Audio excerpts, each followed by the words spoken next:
सो आज मैं आपको सिखाना चाहता हूं the power of biblical meditation. So today I want to teach you Bible के अनुसार मनन करने की सामर्थ्य के बारे में. सी बहुत सारी शिक्षाएं प्रार्थना के बारे में हुई और प्रार्थना अलग अलग तरह की हैं. There are many teachings on prayer and there are different kinds of prayers. मगर जो मसीह या जो विश्वासी परमेश्वर के पास केवल चीजों को मांगने के लिए जाते हैं, उनका जो रिश्ता है परमेश्वर के साथ वो हमेशा सतह की लेवल का होता है. It's a surface. वो डीप उनका रिश्ता परमेश्वर के साथ नहीं बनता. But the believers that go into God's presence to pray and ask for things alone, their relationship with the Lord stays at the surface level. They don't have a deep covenant with Him. They don't have a deep relationship with Him.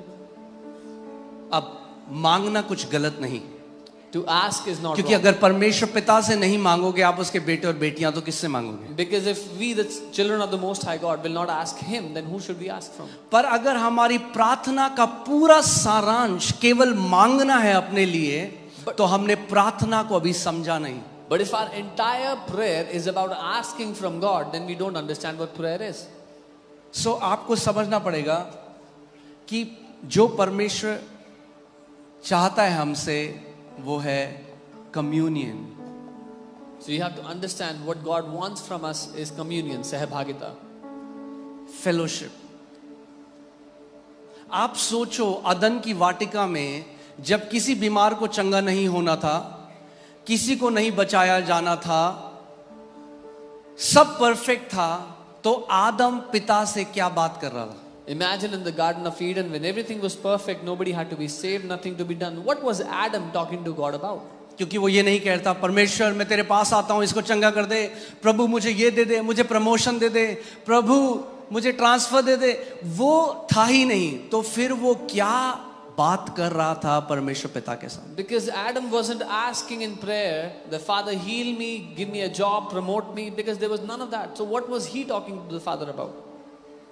मैं फिर से इस बात को कह रहा हूं कि आप समझो, मैं आराम से आपको सिखाऊंगा.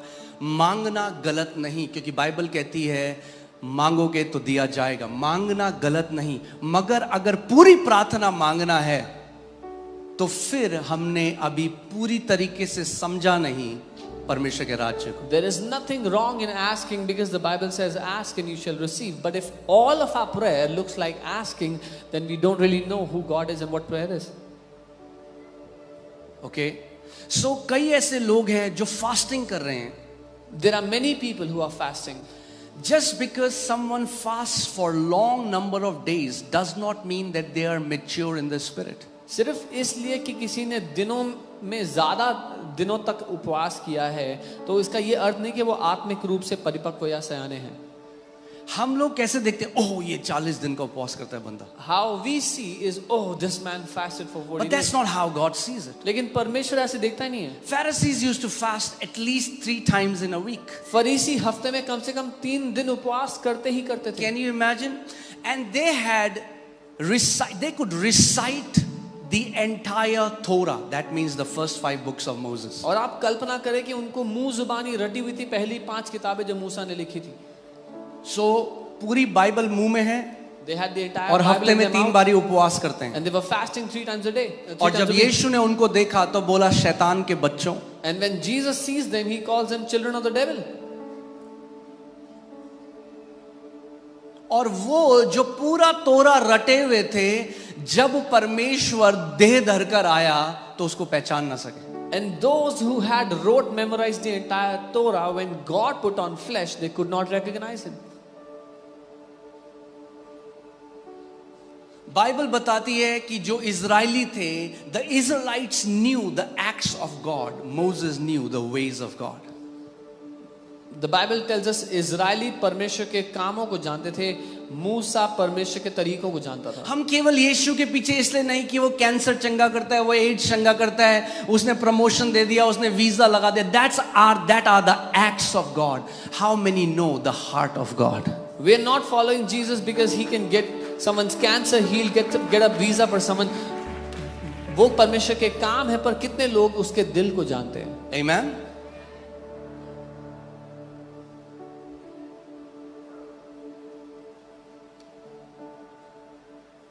सो वो डिजायर करता है कि आप उसको जानो. He desires that you would know him. John 17:3 में जीसस ने कहा, to know the father is eternal life and to him who has sent. Yuhanna 17:3 में यीशु मसीह ने कहा, पिता को जानना अनंत जीवन है और उसके भेजे हुए को जानना. अगर किसी को आप पूछोगे अनंत जीवन क्या है, वो पता क्या बोलेगा? मरने के बाद हमेशा जीना, स्वर्ग जाना. ये अलग अलग परिभाषा है, मगर यीशु ने क्या कहा? अनंत जीवन क्या है? What is eternal life? To know the father is eternal life. If you ask someone what is eternal life, they will say it's going to heaven. After you die, you go to heaven. That's eternal life. लेकिन यीशु ने कहा, पिता को जानना अनंत जीवन है. And this word know comes from the word ginosko. और ये जो जानना शब्द है, गिनोस्को शब्द से आता है. ये पढ़ के जानना नहीं. This is not knowing by reading. This is not a theoretical knowledge. This is not a Bible college knowledge. ये ज्ञान के रूप में पाया हुआ या बाइबल कॉलेज से सीखा हुआ ज्ञान नहीं है. ओके आज मैं कई बंदों को देखता हूँ बाइबल कॉलेज जाते हैं तो भ्रष्टी हो जाते हैं, उनके अंदर ऐसा घमंड आ जाता है. Today I see many people, they go to a Bible college and they get completely corrupted. They get such pride in their hearts. क्योंकि बाइबल क्या कहती है? Knowledge puffs up. बाइबल कहती है ज्ञान घमंडी बना देता है. God is not a philosophy that you can read about him and know him. परमेश्वर कोई ज्ञान की चीज नहीं है कि पढ़ के उसको जान सको. God is not a theory that you can research and know him. परमेश्वर कोई ज्ञान नहीं है कि आप उसको ढूंढ कर रिसर्च करके जान सको. You'll have to know him. आपको उसको जानना पड़ेगा.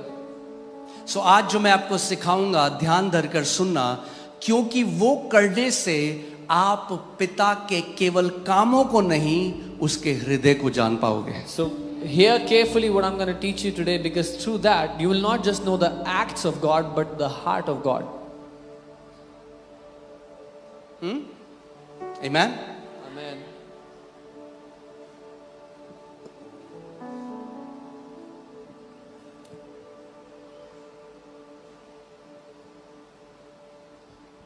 यीशु ने कहा, put again John 17:3. अनंत जीवन क्या है? पिता को जानना है. अब आपको क्या, मैं तो जानता हूं, मैंने तो उद्धार पा लिया.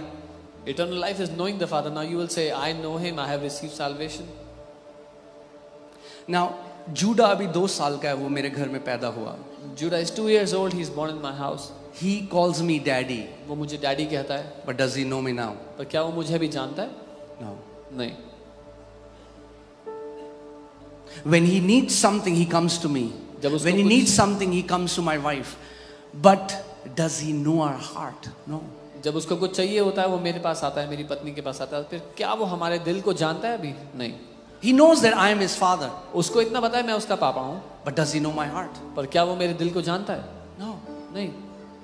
There are many people who know the Lord. There are many people who have known the Father now. They know him like he is my father. He is my father. But do we know his heart? बहुत से लोग हैं जो ये जानते हैं कि परमेश्वर मेरा पिता है, वो मेरा पिता है, पर क्या हम उसके दिल को जानते हैं? Okay? So जो दुनिया में है knowledge. The world has knowledge. और बाइबल कहती है ये जो knowledge है ना, it puffs up. And the Bible says this knowledge puffs up, वो फुला देती है. अरे मैंने 80 किताबें पढ़ी हैं. Oh, I have read 80 books. Ginosko does not come by reading books. गिनोस्को किताबें पढ़ने से नहीं आता. Thank you for this thundering silence. घोर सन्नाटे के लिए धन्यवाद. Okay? गिनोस्को किताबें पढ़ने से नहीं आता. गिनोस्को उस परमेश्वर के साथ बैठकर उसके साथ संगति करने से आता है. It comes by sitting with that God and fellowshipping with him, communing with him. और इसका कोई शॉर्टकट नहीं है. And there is no shortcut to this. Amen. Ginosko is to know someone experientially. गिनोस्को किसी को अनुभव के रूप से जानना है. अब एक व्यक्ति है, वो कहेगा मैंने 100 किताबें पढ़ी हैं, इतने शहद हैं दुनिया में, I know all about honey, and he can tell you the tropical honey and the honey which comes from the Middle East and the Jordan and the honey that comes from the Netherlands and the New Zealand, and he knows all about it. और कोई कहेगा मैंने 100 किताबें पढ़ी हैं शहद के बारे में, अलग अलग तरह के शहद होते हैं, इस देश से आता है, वहां से आता है, यहाँ से आता है, उसको सब पता है शहद के बारे में, मगर टेस्ट एक भी नहीं करा. But he hasn't tested even one. So he can describe what honey looks like, तो वो ये तो बता सकता है कि शहद कैसा दिखता है, the density of different honeys, अलग अलग शहद कितने गाढ़े होते हैं, the price of a honey, उसका दाम कितना होगा, but what he cannot tell you is what does honey taste like. और वो आपको ये नहीं बता सकता कि वो शहद चखने में कैसा है. जिसने यीशु को चख लिया वो 100 किताबें पढ़ने से बड़ा है. He who has tasted Jesus is greater than the one who has read 100 books about him. That's why the Bible says taste and see. Taste and see. Not, you cannot just read. You have to taste him and then you will see that God is good. इसीलिए Bible कहती है चखो और जान लो. आपको चख कर ही उसको जाना जा सकता है, उसको चख कर ही आप जान पाओगे, पढ़कर नहीं. Okay, so there are so many people who are praying, and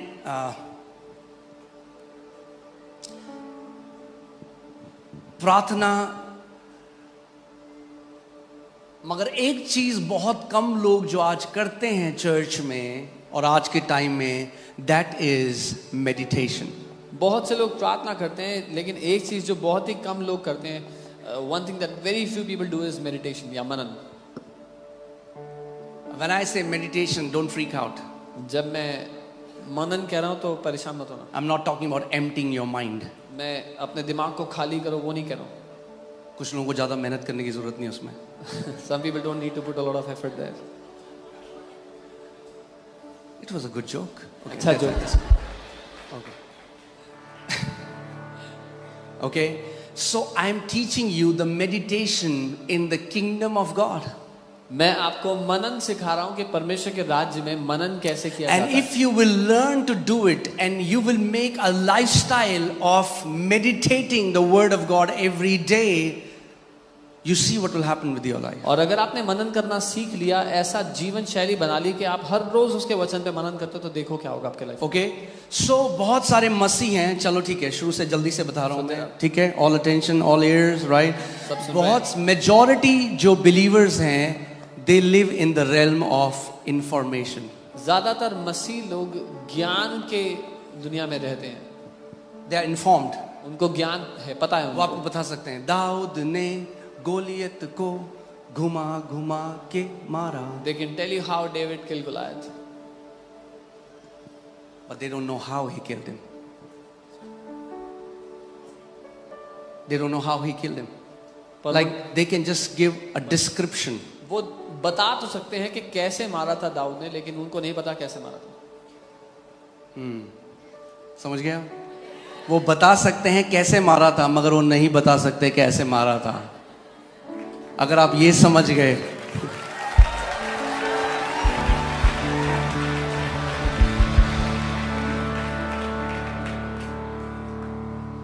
God reveals his secrets to his friends. परमेश्वर अपने रहस्य अपने दोस्तों को बताता है.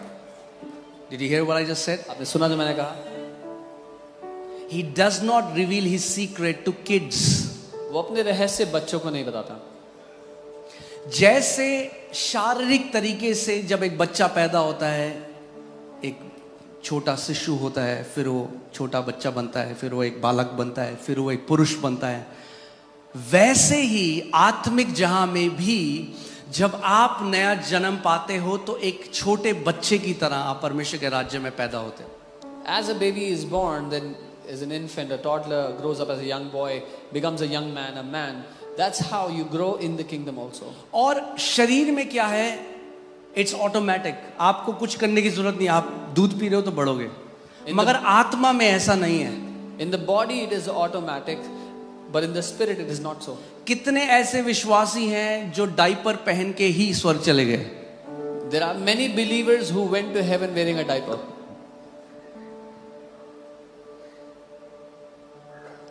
काफी सन्नाटा है आज, आप समझ रहे हैं मैं क्या कह रहा हूं? That means growth in the kingdom is intentional, not automatic. राज्य में बढ़ोतरी जानबूझकर की जाती है, अपने आप से नहीं। यानी साधारण भाषा में बोलूं तो राज्य में वही बढ़ता है जो बढ़